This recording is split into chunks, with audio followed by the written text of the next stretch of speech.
Hello. This is lesson 2 of my series on mental magic. Lesson 2 is called the underlying force. So we do a lot of definitions here. The first lesson was an introduction, but this is lesson 2, the underlying force. So the underlying principle or force to mental magic is mental force, mental force or mental induction. So why this works, nobody knows. I actually have a theory, a metaphysical theory of why it works that I'll get into later in lesson 2 here. But we know the phenomenon of meditation works, and we'll get into what meditation actually is. But mental states may be transferred from one mind to another. That's known. And then mentative energy. That is what's known as the force. I like the Star Wars analogy, although, you know, a lot of the stuff that I researched was actually pre-Star Wars. A lot of the stuff that I researched was pre-1900. And by the way, this stuff is nothing new. This is, it's not like I'm being original by bringing this stuff out. It's been there. It's probably been there for thousands, maybe more of years. But anyway, mentative energy, the force. We know that thoughts, feelings, mental states, and emotions can be transferred, and this is called mentative energy, and is sent via mentative current, influencing the minds of persons through influence of mentative currents is called this is an important one, mentative induction. The act of producing the energy is called mentation. So, meditation, what does it mean? Mentis is mind, we went over that, and action is action. So mind in action is what meditation is. Mental activity, meditation is mental activity, meditating is related to mental activity, and to mentate is to manifest mental activity. The mentator is the one who mentates. So mentative energy, the energy arising from mental activity, right? Mentative current, a stream or current of mentative energy. So if you create, you use your mind center to create a mentative current of this universal mentative energy. And then we have, so let's define mentative induction. So induction means to influence by meditation. So induction means to influence or to cause. It could also be to affect, but mentative induction is induction by meditation or to influence by meditation. Important terms. So let's go over important terms. Setting a foundation, because the 4, 5, 6, and 7 are the most, we're basically the first 3 set up the foundation for 4, 5, 6, and 7 those lessons. But telementation is a better term than telepathy. I consider telepathy something more specific than telementation. I think a telepathy is being able to transfer direct, specific thoughts into the mind, whereas telementation, we'll go over what that is. Tele means far off, mentis means mind, and action means action. So what this actually means is action of the mind from far away, okay? And then with mentative energy, it's an infinite and eternal energy from which all things proceed. All phenomena in this world manifest from this universal mental energy. Personal manifestations of mind emanate from this universal energy, so the universal energy must contain mind. So think about that. If this universal energy contains mind, then according to logic, whatever is evolved as a consequence of this must be involved as an antecedent. So if we come from this universal mentative energy, then we must proceed as mentative energy. The mind is present in everything in nature, and it's funny, one of the Hermetic principles is the all is the mind and the mind is all. So mind is present in everything in nature. And here's where I'll get into some interesting stuff, and I'm going to do a shameless self-promotion of a book that I did, which is not for sale, so it's really not that shameless of a self-promotion. But what's interesting about mental energy is there's 2 papers that have come out, and they're done by Nassim Haramein. and it talks about one is the Schwarzschild proton, and one is I always get it wrong, quantum gravity and the holographic mass. And what it basically says is so there's within the proton there's both a surface area and a volume within it. The volume within a proton, and this is kind of off topic, but I think it's important. It's important on the theory of why meditation or this mental magic works, or what is mental energy and how it works. I think this new, what I call universal unified field physics, is important to this. So within the volume of the proton, or inside a proton, it's been found that it has the same energy density as the universe. So if you crunch the universe inside a proton, you would get the exact same energy density. Now people get confused and think, oh, but how can that be? Well, if you take it's about energy density, it's not about the actual mass. So how much space you have within the proton and how much actual volume of stuff within it is the same, which means it's a fractal actually of the universe. So here's what's interesting. So basically, if the energy density within the proton is the same as the universe, that means all the information within the proton is the same as the entire universe. So all the information of the universe is within each proton. And here's what's interesting. Holographically, outside of on the surface of the proton, there's basically it contains all the information within the proton. And this is why a proton is actually considered a black hole or a Schwarzschild event. But that's complex. So anyway, so what happens is that surface of the proton actually connects with 10 to the 20 other protons, and it connects through what we're calling now a quantum foam, but they're little mini tunnels of wormholes. So basically what's happening is each proton is transmitting to 10 to the 20th protons all the information of that proton. And so what that means is that the universe has a feedback loop where it learns what's going on, and all the information of the proton within a proton contains all the information within a universe. Means that because of that means that the proton is conscious. It's a feedback loop of consciousness, and it transmits and receives information from other protons, and that's why it can self-organize. That's why the universe can actually self-organize, because it's basically an information feedback loop. Every area of space is a feedback loop of information. And here's another interesting thing: 1 gram per centimeter cube of space actually contains more energy within it than the entire universe. So basically, if we could actually harness the energy inside a gram per centimeter cube of space, if we could harness that energy, we could power our planet for like hundreds of billions of years. And if you want to see the mathematics and the verification, you have quantum gravity and the holographic mass, which I did not include in my book, but I think I'm going to as an addendum, because I've learned a lot since then. But a lot of this kind of stuff is in my book, Atlantean Metaphysics, an Emerged Science for a New Age. So that's a shameless little plug there. So anyway, basically each little space of the universe contains all the information of the entire universe within it. So the universe is mental.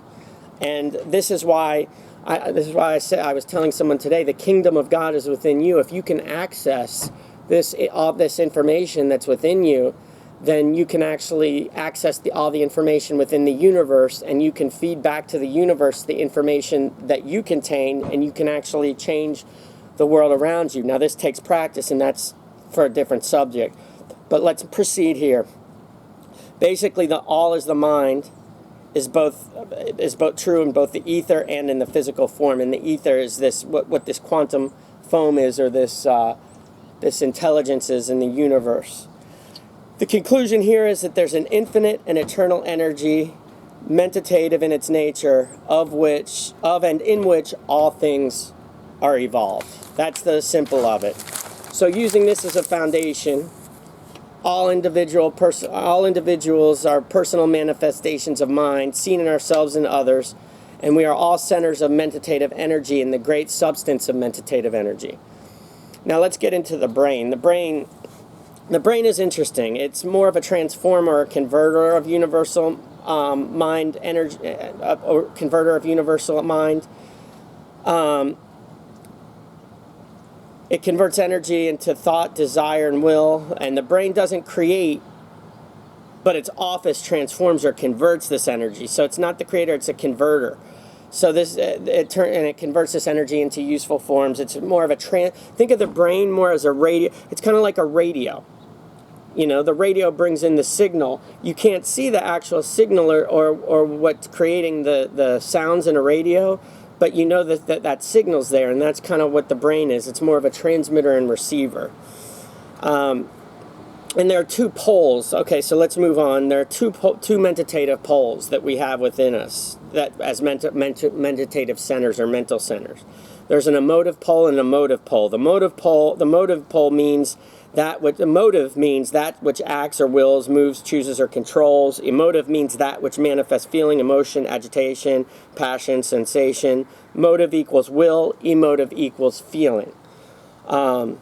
The emotive pole manifests actively as desire and is feminine. We'll get more into the gender aspect of it. And the motive pole manifests actively as will and is masculine.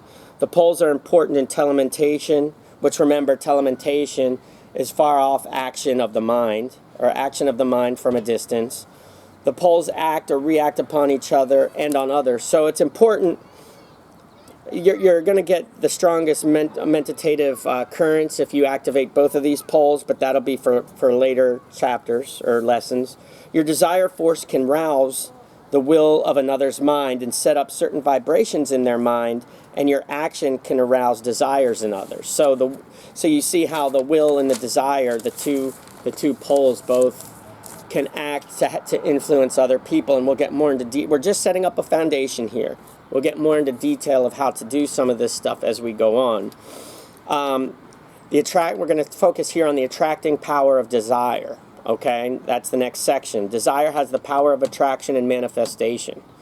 It manifests as the law of mentative attraction, which draws us towards that which we desire and draws that which we desire towards us. And only through concentration and focus can we manifest the desire force through the will. The will is the director and controller of desire force, and desire is at the base of all thought and feeling. And without desire, there can never be an action stirred. So desire underlies everything. Without developing the desire to do something, we can never will to do it. So you have to have desire first. And desire emanates from our mind in great waves and clouds of subtle and invisible energy or force, and travels to the object of its inner urge. So that desire emanates from within us, and it attracts us towards things or things towards us. The relation of will and desire. Desire force without will is inoperative and ineffective. You can use desire force, but to really strengthen it, you need will. Will actually has two offices in connection with desire. It has a directing office and a protecting office. So you can direct the desire force towards something, or direct through will to direct the desire force to protect you from other people's desires and wills. Will acts as an arousal, a director, a restrainer, concentrator, manager of the great occult force of desire. So it's kind of the director of the desire force. The will kind of molds that desire, and the willpower is desire control. Willpower is desire controlled, focused, and directed by the will. So that's what willpower is. So there's desire force and willpower are the two different poles. Desire force is the feminine side. Will force, desire is the feminine side. Desire force, whereas willpower is the masculine side. People who pinkishly wish for things and don't use a strong desire force will be subject to those who do. It's the same with will. Nature gave us all the ability to use these forces for both use externally and for self-protection. A lot of us have had this element beat out of us by refinement and culture, quote unquote culture and civilization and being members of society. These kind of people are beggars instead of masters. I choose to be a master, not a beggar. The mastery of will. Will shows itself in two ways: mastery over one's mind and mastery over the minds of others. I'm going to have my energy drink. This is an organic energy drink, by the way. So mastery over one's mind and mastery over the minds of others. That's two aspects of the mastery of will. Now remember, doing this kind of stuff, it can be done for good and done for bad. I'm just giving the information, the tool. It's the wielder of the tool that makes it good or bad. Remember that. So one must master their own mind before they can gain mastery over others. And we'll get to mental architecture in in lesson 7. Once one masters their own mind, then they can start directing mentative currents to influence others. And the stronger the will, the stronger mentative influence emitted or emanated. Will is the projector of mentative force. Will currents of strong men reach out far, men or women. When I say men, mankind. Think of it that way. I'm not being gender biased. So will currents of strong men reach out far beyond the brain and influence people and things towards their wishes. Will is a living force that can be projected and operated at a distance. And desire and will are the medium from which thought evolves. So as I said, masculine and feminine energy. The masculine is the motive pole, which is the will force, and is it's called the positive pole. Positive not meaning good or bad, but we call the masculine pole, in this case, the positive pole, which includes forcing, impelling, compelling, and driving. And then we have the feminine, which is the emotive pole. It's the desire force, and it's attracting, drawing, pulling, charming, and fascinating. And think of desire force as warm, ardent, fiery, and forceful aspect of mentative energy. And think of willpower as the cold, keen, strong, cunning, directing, controlling projector of mentative energy. Will can be the director and projector of mentative energy. It can also restrain desire force. Sometimes we have some desires, like, I'll give you an example. Sometimes I want to eat, I eat once a day. I eat a vegan meal, or vegetarian that's vegan, and I like to eat once a day. Well, that second meal, sometimes I get hungry for a second meal. I have to use my willpower to control that desire force to eat that second time. So that's an example. And by controlling your will, you can properly direct desire force, project mentative energy, and block out the influence of others' vibrations from the vibrations of others' minds, and direct your vibrations into other minds. So the will is the director of this desire force.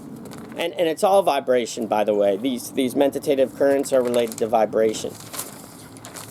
And now we're going to get into mentative currents. The ether, or fine substance filling space, is filled with all kinds of mentative currents. So right now, I'm outside. There are all kinds of mentative currents around me.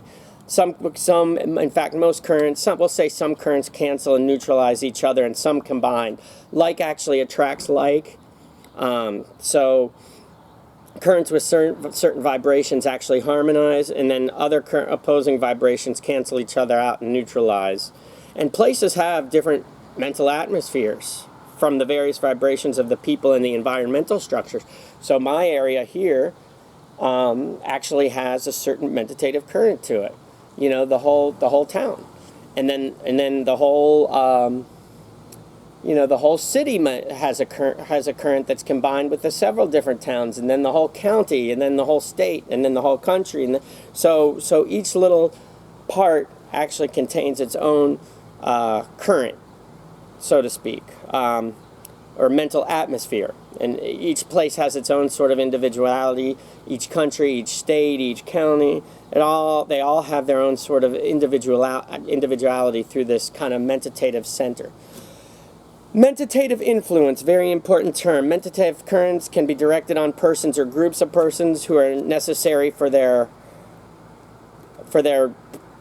plans or desires. So if you have a plan or desire and you have a strong desire and will force, you can actually influence these groups and people around you to either come to you or just influence people that are already around you to essentially do your bidding. Of course, we'll get more specifically into this as we move into later lessons. But this can be done, and it can also be done in the sense of blocking out other people's desires that may not be in line with yours. Through concentration and willpower, these mentative currents of desire force can be directed, and mentative induction sets up vibrations of corresponding rates in the minds of these other people. You can send desire vibrations to cause one's will to carry out your own desire. Or the will of the sender can force its way past the will of the other. This requires personal interaction and telementation, which we'll get into in later chapters more specifically outside of that interaction. Personal influence. The mentator pours forth his mentative current in either a general way or a concentrated, directed way during what's called a personal interview. This is the secret of personal magnetism and the feminine desire influence.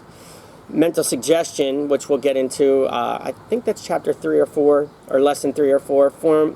This is a form of mentative induction which has to do with the words instead of currents. So mental suggestion is different from the currents, which we get into. We get into suggestion in a later chapter, like I said. This is the last and a big subject that I'm going to get into in this lesson. Fear. So fear is like any occult or esoteric organization or lesson. Fear is like the biggest sin in the world. Anybody that's promoting fear, you don't really want to trust them. And I'm not saying, I'm talking about if they're promoting fear. Obviously, just making a statement of truth and something's kind of fearful is different. But people that promote fear, like the media, I don't trust them. I don't trust people that promote fear. But here's what I'm going to say. Be careful with fear from yourself or others. This state is the most negative influence and a weakened mental state. That is so important to know, okay? Fear is basically a disease. It's a weakened mental state. You can immunize yourself from others' fear currents or from their fear suggestions, which the media does very effectively, I might add. These lessons will teach the art of self-protection. So future lessons will teach that. And if you take heed, you will become a strong, positive mental master. A strong, positive mental master and a strong, positive mental center. That's what I want. That's why I'm giving these lessons. That's what I want everybody to have, is to become a strong mental center.